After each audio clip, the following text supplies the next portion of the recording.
Hello, traders. FX Pip Collector here. Today is Monday, May 19th, and this is my analysis for the Euro Yen.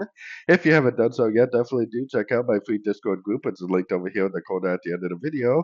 And make sure to take a look at my website, fxpipcollector.com. Watch the video on my home screen to learn more.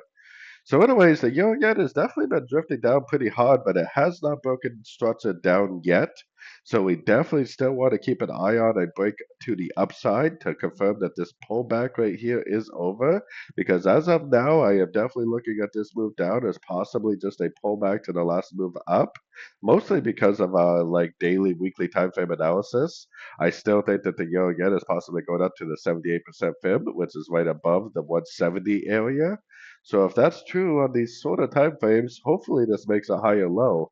Because if it does make a higher low, break a structure, that should be the end of a pullback, and it should be a subdivision of that higher time frame, weekly time frame uptrend.